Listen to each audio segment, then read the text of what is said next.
Selamat malam, ibu-ibu dan bapak-bapak sekalian. Assalamualaikum warahmatullahi wabarakatuh. Salam sejahtera bagi kita semua. Selamat bertemu kali di dalam acara rutin eh, Ziklab PIPMI Weekly Market Review yang kita adakan setiap hari Jumat. Ya. Pertama-tama, perkenankan saya menyampaikan agenda pada hari ini.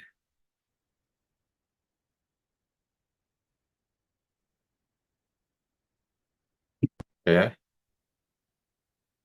baik.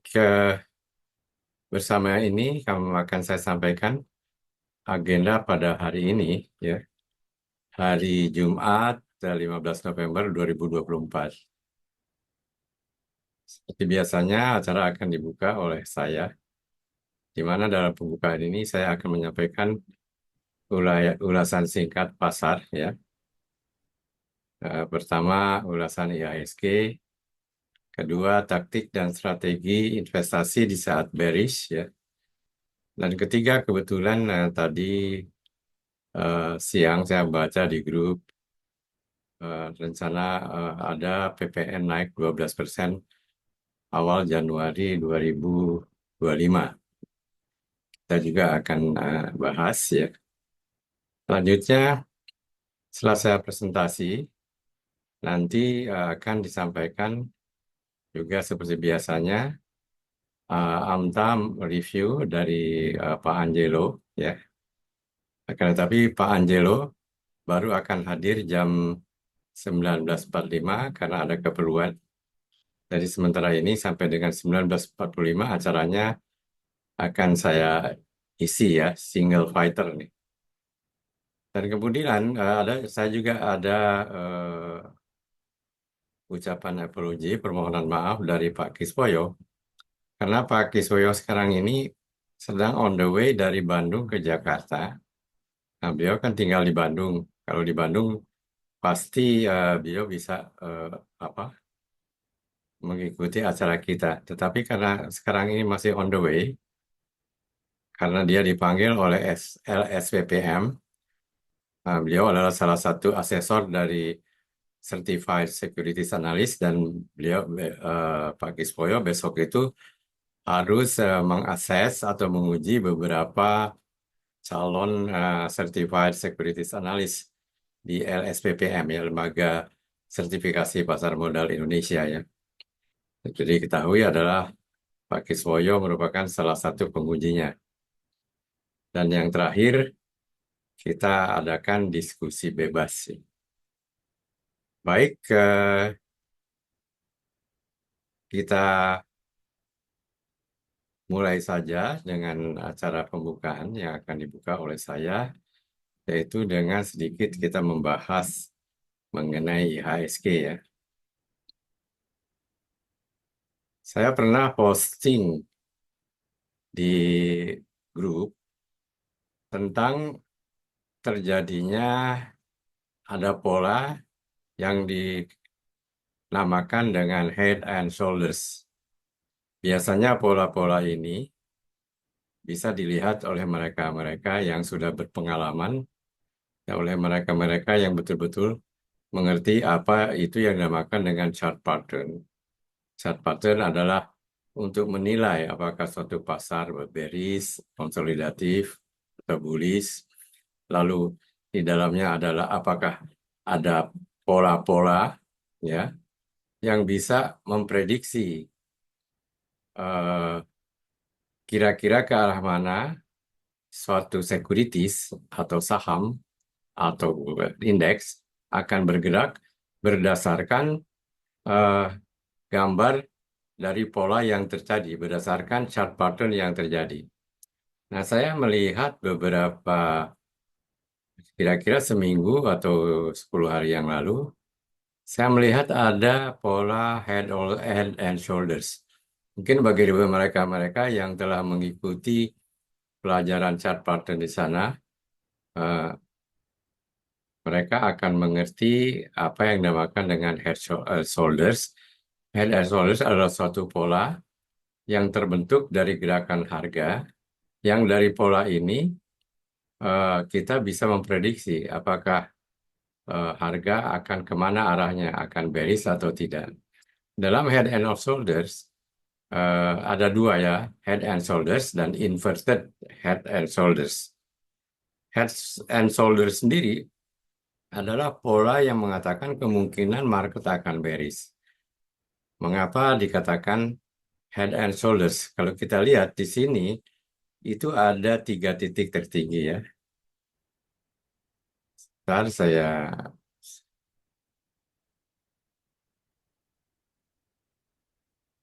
ini ada 1 titik, 2 titik, 3 titik ya. Nah ini kalau pola ini terjadi dan kita tarik di sini apa yang dinamakan dengan neckline ya, menghubungkan antara satu ekstrim sini dan ekstrim sini dan ekstrim sini dan ada perpotongan di sini, maka akan terjadi kita dapat melihat pola head shoulders. Mengapa disebut pola head and shoulders? Kita melihat ini sebagai suatu punggung ya, shoulders, bahu bukan punggung, bahu ya, shoulders. Lalu ini juga ada bahu, shoulders. Nah, di antara dua bahu tentunya adalah kepala ya. Oleh karena itu disebut head and shoulders, dua bahu. Nah, pola ini bisa menandakan bahwa pola ini namanya head and shoulders, bukan inverted head and shoulders. Ini adalah pola kemungkinan IHSG akan mengarah ke daerah bearish ya. Nah, dan dengan targetnya juga bisa kita tentukan. Nah, ini sudah kita beri pelajaran pada pelajaran chart pattern yang ada di eh, YouTube channel PIPMI Investor ya. Ada kalau Anda bisa lihat, buka YouTube channelnya, di situ ada pelajaran chart patterns ya.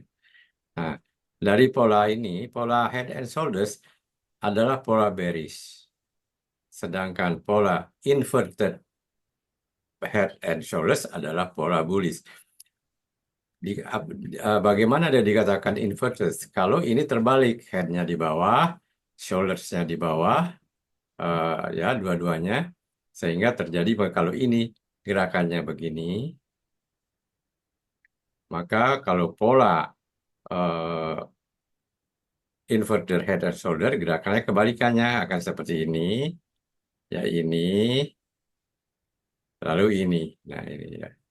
Nah, dengan pola head and shoulders ini, kita dapat menentukan kira-kira IHSG arahnya akan kemana. Ya. Dengan mengukur antara head dan neckline, ini dikatakan neckline, lalu kita pindahkan kepada neckline ini, ya, panjangnya neckline, kita pindahkan ke perpotongan neckline dengan shoulder kedua, dengan bahu kedua. Kalau itu kita pindahkan, maka kita bisa memperoleh kira-kira kemana IHSG akan menuju targetnya. Ini setelah saya posting di AATI ya, Asosiasi Analis Teknikal Indonesia, WhatsApp grupnya, dan dikonfirm oleh beberapa teman di sana bahwa memang Eyang katanya kelihatannya ada pola head shoulders, meskipun ini panjang sekali polanya pembentukannya kan. Karena tapi mereka confirm dan ini adalah pola head and shoulders. Nah, dari sini kita dapat melihat targetnya. Targetnya adalah dengan memindahkan panah dari sini ke sini, ya dari head sampai neckline, sejajar kita pindahkan ke sini. Maka targetnya adalah di 7.000, sekitar 7.000. Nah, sekarang ini sudah mencapai 7160,60 ya. Oke. Dan semuanya ini adalah prediksi, belum tentu terjadi. Akan tetapi kalau dari keterusan ini, maka target 7.000 sekian, ini agak di atas sedikit, bukan tidak mungkin akan terjadi. Jadi ini sudah saya prediksi berdasarkan melihat pola ini, dan ini pola ini juga gambarnya sudah saya posting baik di grup PIPMI Investing Success, Success Investing maupun di grup PIPMI Platinum ya. Pola ini. Jadi yang jelas dengan pola ini targetnya adalah kira-kira akan menuju ke eh, daerah 7.000 sekitar 7.000 ya. Nah, sekarang kita lihat ulasan IHSG berdasarkan penutupan hari ini ya.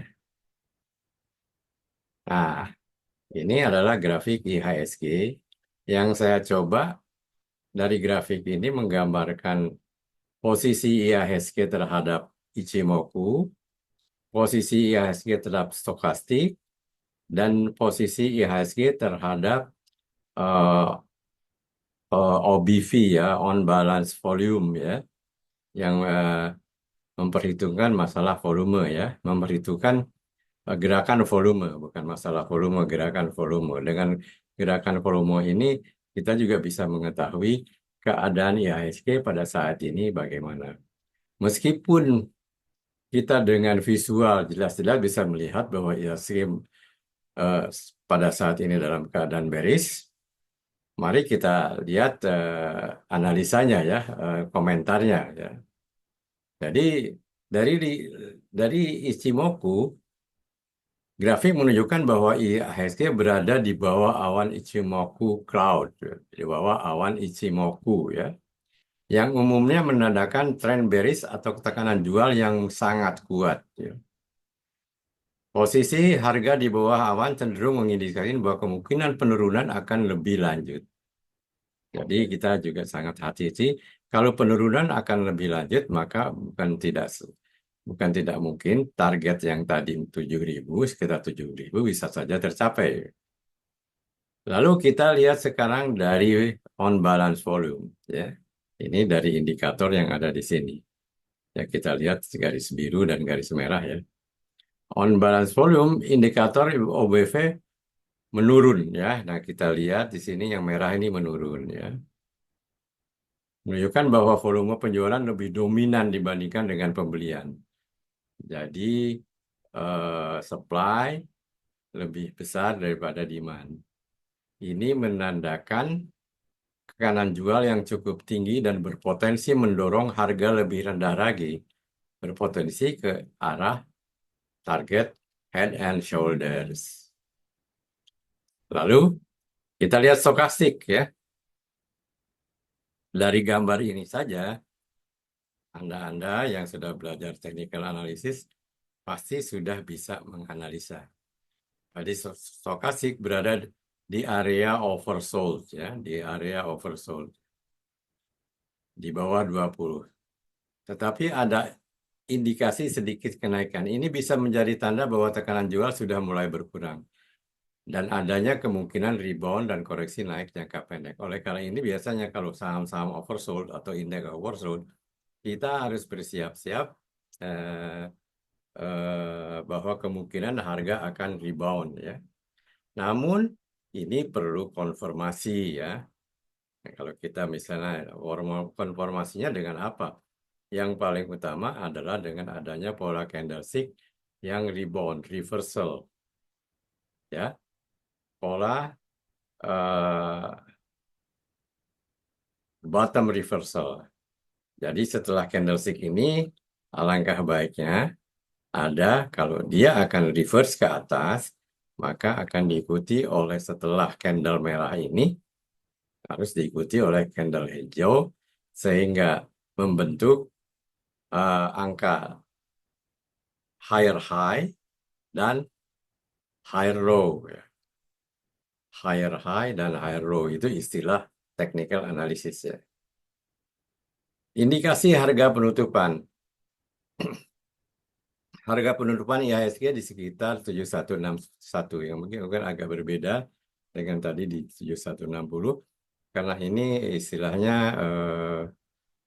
jamnya kan saya ambil agak berbeda-beda satu dua ini saya ambil jam 16.14 mungkin saja karena mereka masih menghitung lagi ya masih jam kira-kira menit berikutnya sampai 16.20 bisanya kemungkinan ini masih akan terjadi perubahan-perubahan karena terjadi penghitungan ya.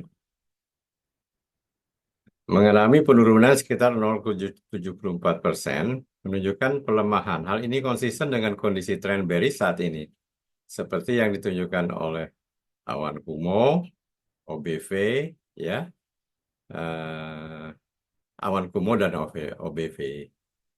Kesimpulannya adalah IHSG berada dalam tren bearish dengan volume jual yang cukup kuat. Ini volumenya tidak terlihat di sini, tapi akan tetapi saya melihat kalau saya gambarkan volumenya juga cukup tinggi.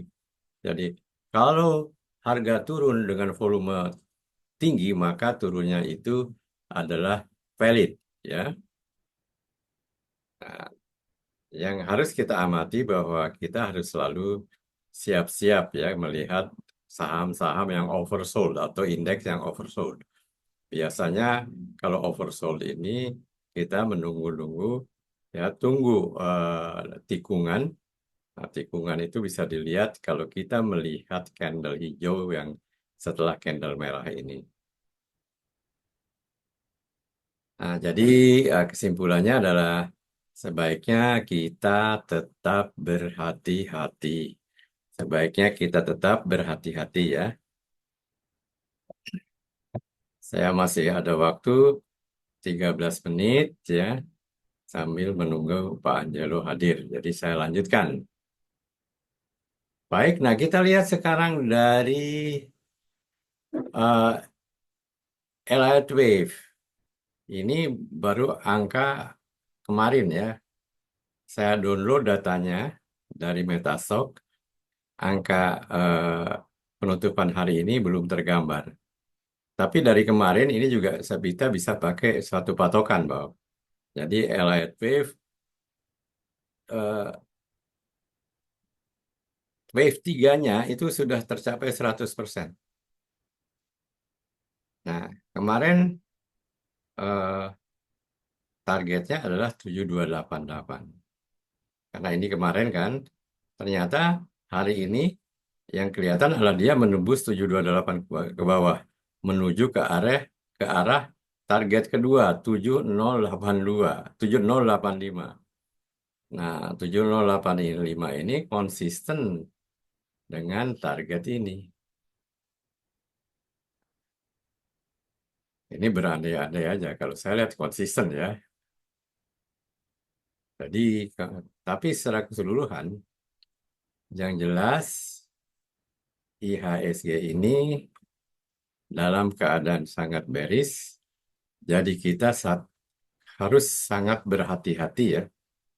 Nah, pakai taktik-taktik istilahnya strategi dan taktik di market yang sudah bearish, baik ke strategi investasi maupun strategi trading. Terutama strategi trading, itunya adalah hit and run ya, perang gerilya.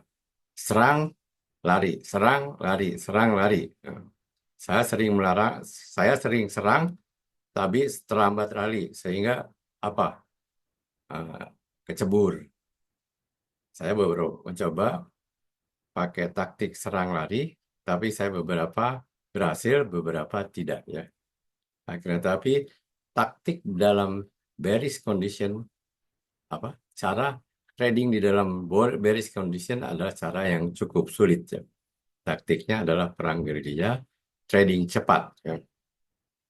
Nah, ini adalah itu waktunya bearish ya. Kondisinya sangat bearish. Mari kita lanjutkan presentasi kita sekarang. Bentar.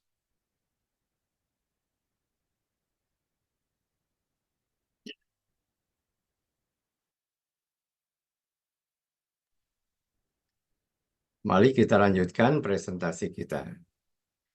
Dengan sedikit saya mencoba ya. Tadi saya sampaikan itu di apa?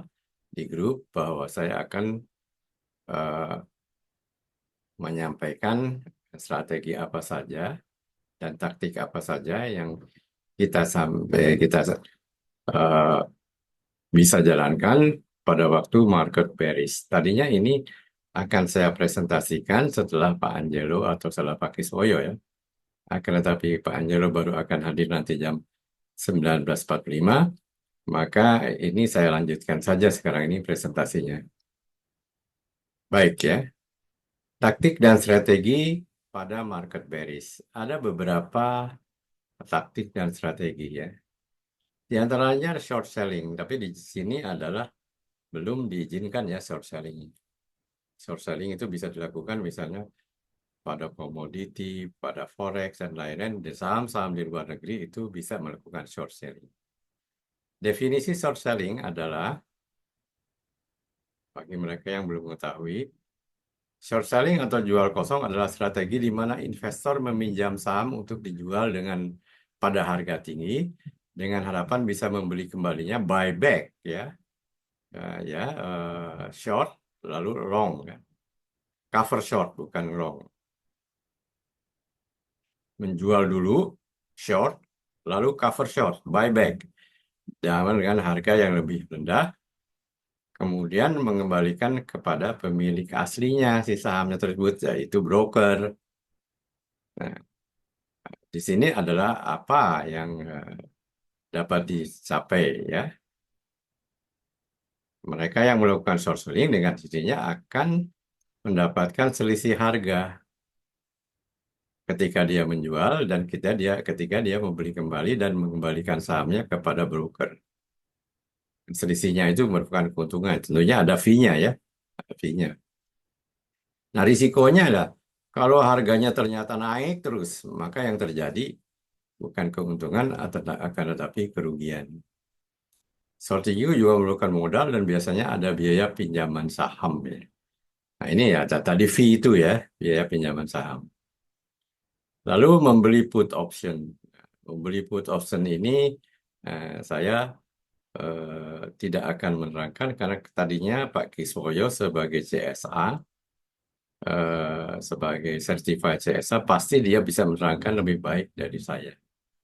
Tapi definisinya adalah put option adalah mungkin di antara Anda sudah ada yang pernah mengerti ya. Put option adalah kontrak yang memberikan hak kepada pembeli untuk menjual saham pada harga tertentu di masa mendatang. Keuntungannya jika harga saham turun di bawah harga strike option, investor dapat membeli saham pada harga yang lebih rendah dan menjualnya dengan harga strike yang lebih tinggi. Dengan sini keuntungannya. Kerugiannya, investor kehilangan biaya premi yang dibayar untuk option jika harga saham tidak turun sesuai ekspektasi. Nah, ini nanti saya akan minta Pak Giswoyo untuk menerangkannya ya. Selanjutnya, nah ini untuk investor nih. Investasi pada saham dividen yang tinggi dengan harapan kita kan dapat aliran dividennya, ya. Jadi dapat uh, keuntungan dengan adanya dividen. Dan untuk saham-saham tertentu, dividennya biasanya jauh lebih tinggi dari deposito misalnya. Malah ada yang lebih tinggi juga dari obligasi. Contohnya kita lihat beberapa saham batu bara misalnya. Dan kita juga lihat kalau tidak salah di dalam GCAP application, saya lihat itu saham misalnya BBRI juga memberikan dividen yang lebih tinggi dari obligasi maupun deposito ya. Jadi jelas dia memperoleh dividen. Risikonya harga saham tetap bisa menurun yang dapat mengurangi nilai modal utama. Selain itu, perusahaan mungkin mengurangi atau menghentikan dividen jika kondisi ekonomi memburuk. Kalau harganya turun, kerugian kita tidak da- tidak dapat ditutup oleh dividen. Akan tetapi, kalau kita melihat dari pengalaman, saham-saham yang memiliki fundamental yang bagus, dari tahun ke tahun, trennya adalah selalu naik. Ya. Jadi, analisa fundamental di sini adalah sangat diperlukan. Lalu, nah ini sudah saya sampaikan berkali-kali. Nah, sekarang kemarin saya kasih apa ada yang bertanya minggu lalu mengenai BBRI, dollar cost averaging.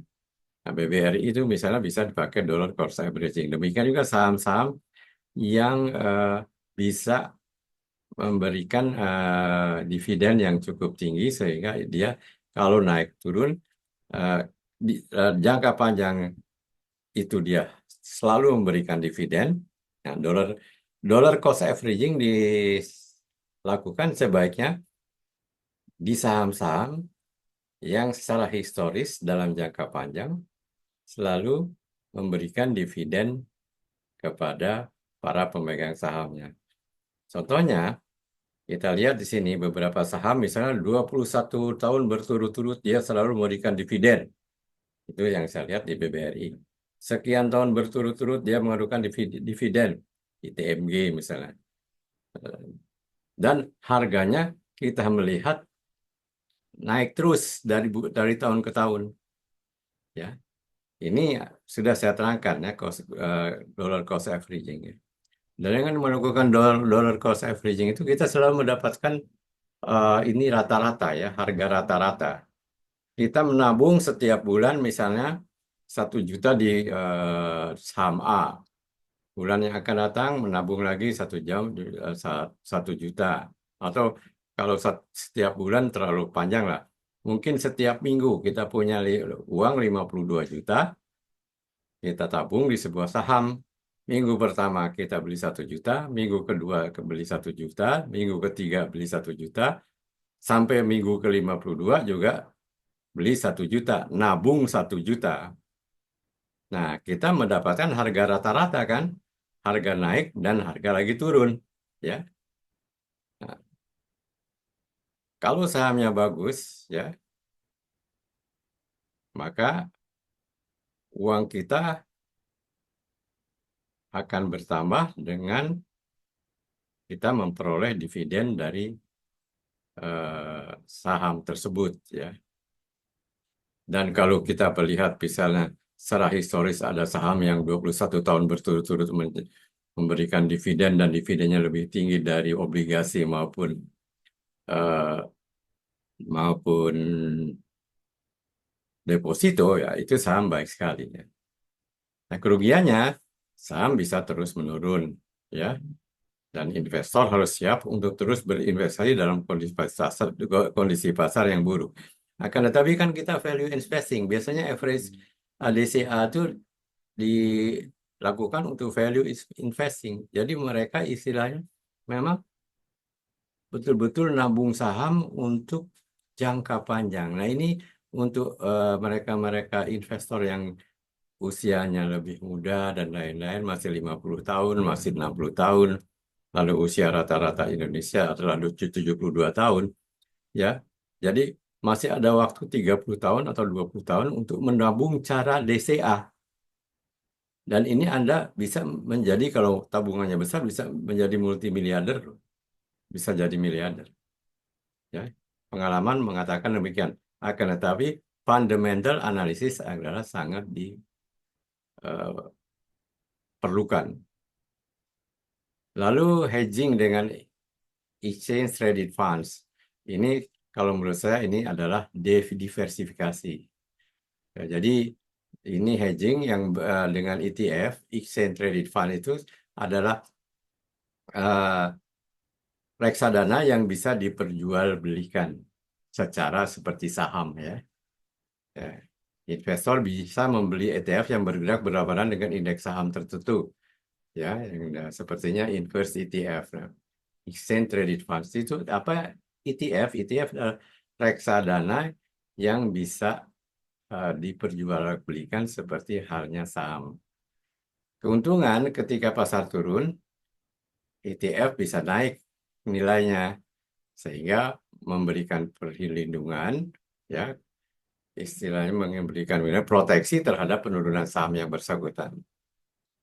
Nah, ETF cenderung berfluktuasi, mungkin tidak sesuai dengan pergerakan pasar jangka panjang.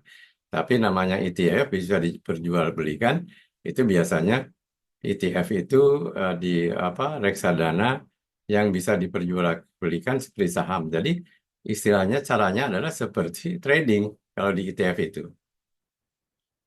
Lalu rotasi ke sektor yang defensif ya. Saham di sektor seperti kebutuhan pokok, consumer, perawatan kesehatan atau utilitas cenderung lebih stabil dalam kondisi ekonomi yang sulit.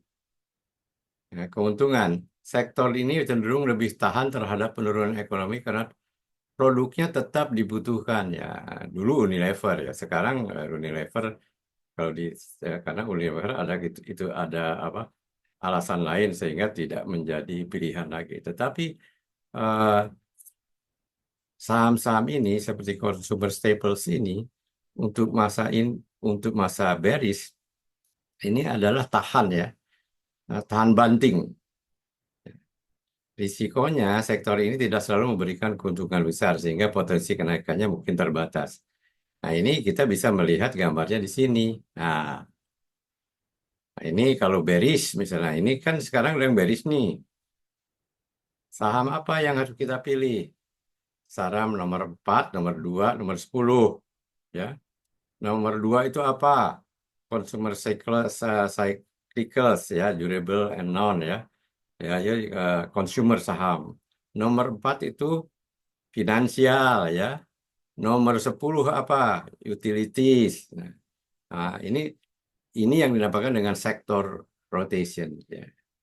Ini sudah kita pelajaran, beli pelajarannya dulu pada pelajaran easy investing dan eh, filenya ada di YouTube channel PIPMI Investors.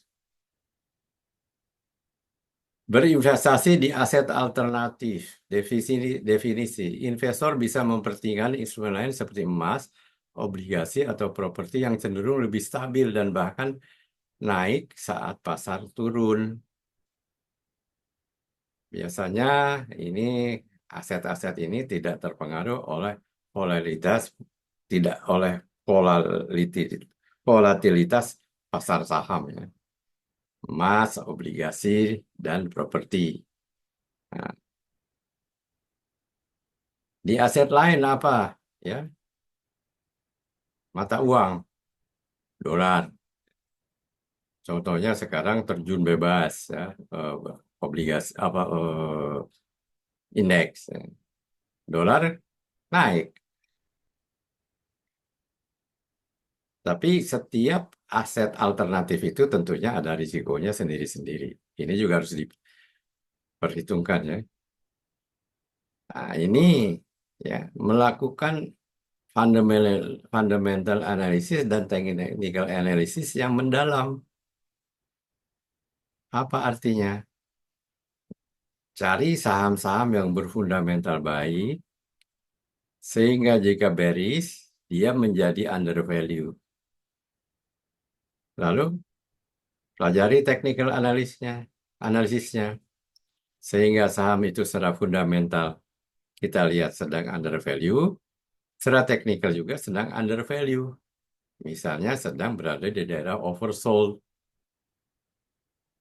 Ini pendekatan biasanya dikatakan bahwa kemarin minggu lalu Pak Kiswoyo bicara bahwa bearish itu badai ya.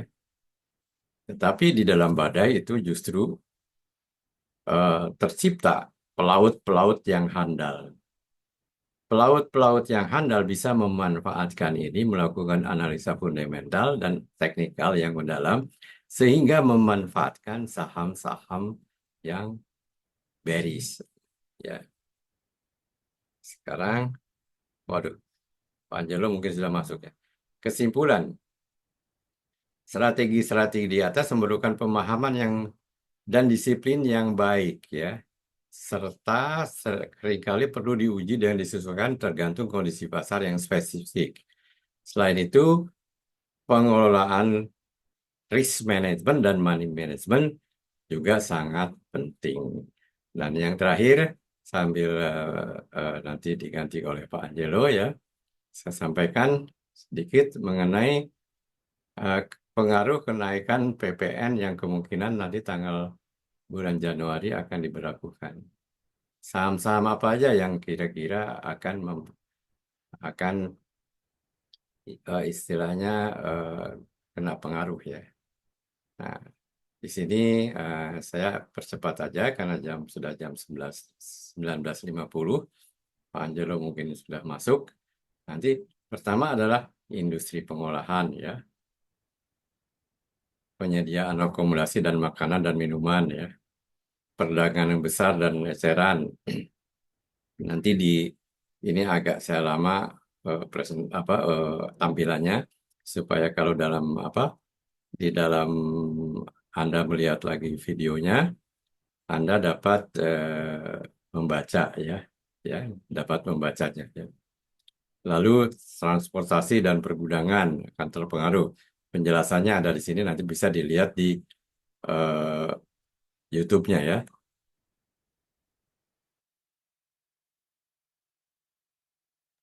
Lalu selanjutnya informasi dan komunikasi, jasa keuangan dan asuransi, real estate, konstruksi. Perlu dicatat bahwa dampak kenaikan PPN dapat bervariasi tergantung pada struktur biaya dan kemampuan masing-masing sektor dalam menyesuaikan diri dengan perubahan kebijakan pajak.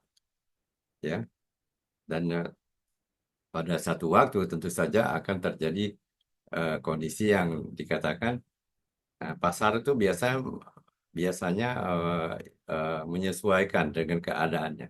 Terbentuklah equilibrium kembali ya. Jadi menjadi terbiasa dengan PPN yang naik menjadi 12% itu.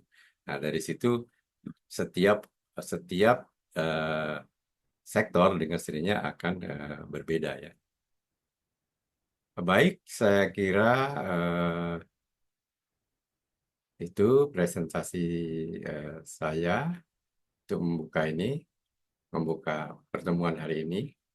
Selanjutnya, setelah ini saya akan sampaikan eh, share screen kepada Pak Angelo dan nanti kita dapat melakukan diskusi setelah Pak Angelo selesai presentasi. Terima kasih yang saya boleh dijadikan co-host.